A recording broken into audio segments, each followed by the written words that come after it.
Cash yung balance kasi, marami yung mga ano natin, mga client, hindi na kayang magbayad. Naka-6 na buwan na, hindi na kayang magbayad. Ilang buwan na rin hindi nakakabayad sa bangko. Ngayon, ang nagiging solusyon nila, ipa-assume.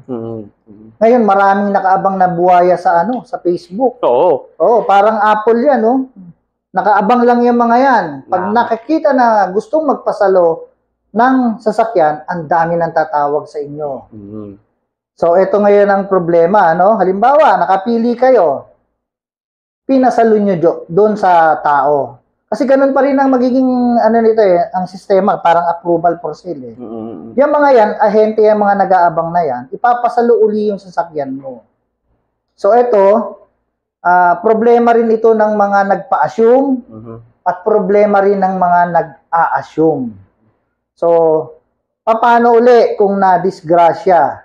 Still, go down pa rin siya doon sa pinaka point of requirements natin na kapag hindi sa'yo nakapangalan yung sasakyan, it must be or it should be, dapat meron siyang tinatawag na, yun nga, tawag dito yung authorization coming from the first owner, siya nakapangalan. Kasi technically, pag pinautang ka ng bangko, ikaw ang liable at any cost ng sasakyan. Kaya nga pinagbigyan tayong pautangin ng bangko eh. Pinahiram tayo ng pera para makabili ng gusto natin na sasakyan. So, liable tayo. Wag ho natin sabihin na hindi ho tayo liable. As first owner, the first thing na dapat pumasok sa isip mo, pinagkatiwalaan ka ng pera ng bangko eh. Binigay sa yung sasakyan. Dapat pangalagaan mo yun. Ngayon, kung hindi mo na kaya, marapat lamang na ibalik mo yung sasakyan. Hindi po ipasalo. Yun yung right. Ngayon, pag hindi yan and the ending yan, hindi rin makaka-claim yung nakasalo po sa inyo. Ayun. Hindi yan makakuha. May isa pa akong tanong sa iyo, sir. No? Halimbawa, ito si Sumalo. Since hindi na yan binabayaran sa bangko, pag nag-claim ba itong Sumalo dahil na karnap o ano, halimbawa, may authorization, pero hindi bayad sa bangko, makakapag-claim ba? Makaka-claim po tayo sa insurance doon. Makaka-claim pa naman. Basta, meron pa rin authorization. So, regardless yung hindi na babayaran. Hindi na babayaran. Kasi, ang katwiran siguro ng insurance, bayad naman si insurance. Bayad naman sa amin eh. Kini-claim, may authorization, may legalities ng gano'n. Okay, so, pwede. Medyo nangingiti ako kasi, ang totoo nito, maraming nagtatanong sa akin kung ano ba yung mga legit na documents na kailangan pag nagpasalo. Although, hindi ako kasi, hindi ako confirmed dun sa pagpapasalo, pero merong iba, nakasalo na. So, binibigyan ko pa rin sila ng mga documents o ng idea na kailangan nilang mahawakan. Katulad ng special power of attorney to transact.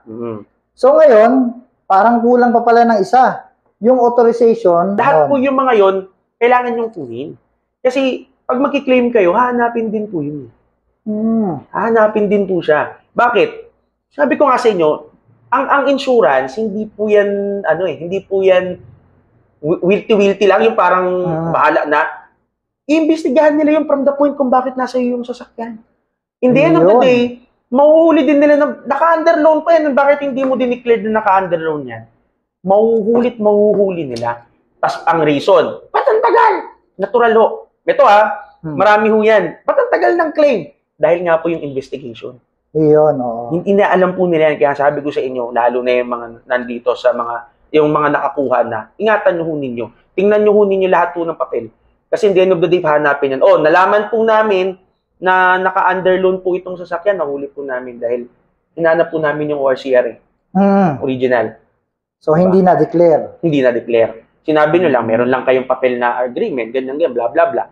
Pag inimbestigahan po ngayon, mag-go down po yan, doon kung nasaan yan. Lalo na ho, pag may third party involved.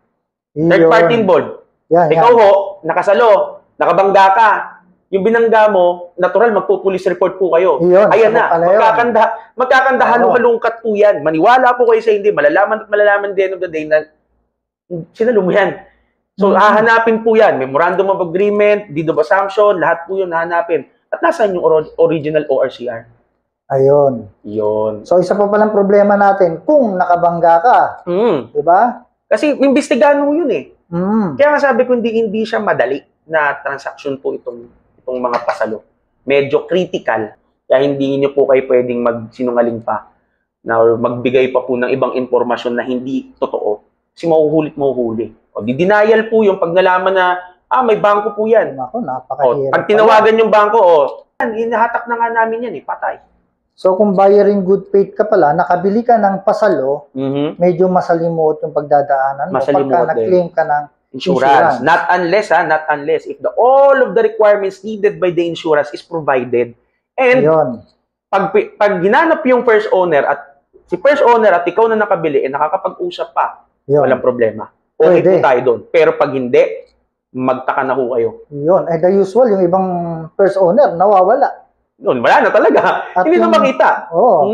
At kung halimbawa, nakuha mo yan, pinasalo, pang-limang salo ka na, hindi naman ikaw ang kausap ni first owner, paano ka Yan, i-entertain tama. ni first owner? Nagkakaroon ho ng issue with the pasalo-salo. Yung tawag ko dyan dati.